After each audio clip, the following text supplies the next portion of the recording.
کۆمەڵی خەڵکان ئەڵێن ئێمە خەڵکانێکی زۆرە ناسین کە جگەرەکێشن و هیچیش کەسیشان تووشی شێرپەنجەی سیەکان نەبووە. بەڕاستیان بۆ چوونە هەڵەیە. بۆچی هەڵەیە؟ لەبەرەوەی لەبەر دوو هۆکار. یەکەمیان پێش هەموو شتێ جگەرەکێشان تەنها نابێتە هۆی شێرپەنجەی سیەکان. چەندین نەخۆشی تر هەیە کە جگەرەکێشان هۆکارێتی. لەوانە نەخۆشیەکانی دڵ، نەخۆشیەکانی دەماغ، نەخۆشیەکانی دەماری خوێن، نەخۆشی دیکەش بەڕاستی.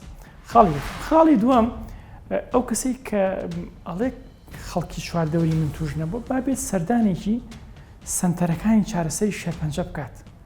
بزانن لەوێ چەندین خەڵکی لێ کە هۆکاری شێرپەنجەکەی هۆکاری شێرپەنجەی سیەکەی بە تایبەتی جگەرەکێشانە. لە ڕاستیە لە سەدا 90 ئەوانەی کە شێرپەنجەی سیەکانیان هەیە بەهۆی جگەرەوە توش بوون. بۆیە باشترین حەل واز لێهێنانێتی. سمارت وەرچەرخانە.